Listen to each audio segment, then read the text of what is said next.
اومدیم یه ویدیوی دیگه با من دفعه، ولی اومدیم داخل روبلاکس.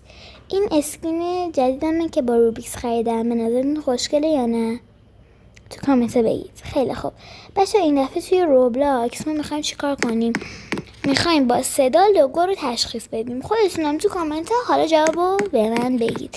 ببینید اولی میگه سوال ایزیه. ببینید الان میگه از این واتساپ، مکدونالد یا نتفلیکس کدومه؟ خب نتفلیکس دیگه قطعا. بعدی اسنپ چت، اینه که ایزی بود. مطمئنن امونگاس. دولینگو، اگر اون نبود چک میکردم. تیک تاک. یوتیوب هم چیزی که الان داریم باشین رو میبینید. اپل، من خودم اپل ندارم، سامسونگم، ولی دیگه ویندوز. بچه کسی که کامپیوترشون مثل من ویندوزه، دکمه شی رو بزنن. ولی که براشون خیلی مهمه این ویدیو رو ببینید. مکدونالد یکی از برگرهایی که من خیلی دوستشون دارم، که خیلی من خوشمزه میپسند، مکدونالد و برگر کینگ. این برنامه رو نمیشناسم، ولی خب نه روبلاکس نه لگو، پس میشه این. پس اگر میدونین این برنامه ها این چیه تو کامنت ها بگید.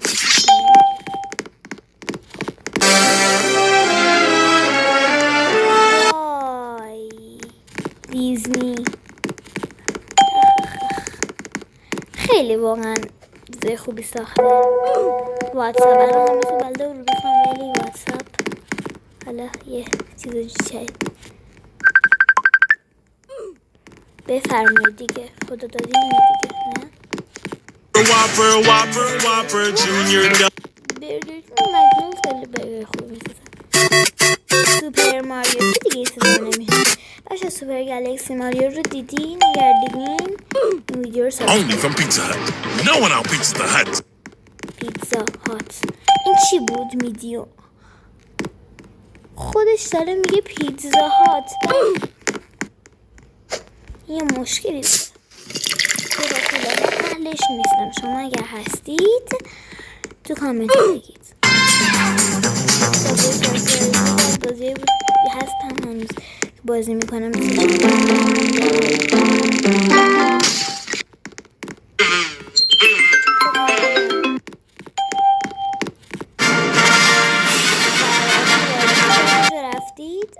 اگر نرفتید بهتره با پرسیاتون رو تجربه کنید. عاشق کنتاکیشم.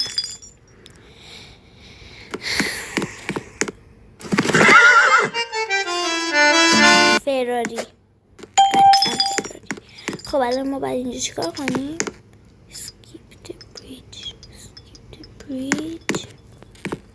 یا خدا،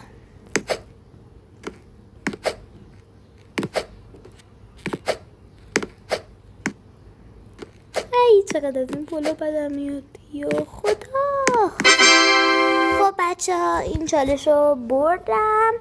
شما هم برید تو روبلاکس حالا اون کار رو بکنید. آپدیت میاره هی، حالا چیزای جدید، مثلا اینجا باید فیلم ها هست بزنید پورتال بری سورسوره و حالا همه این چیزا هست.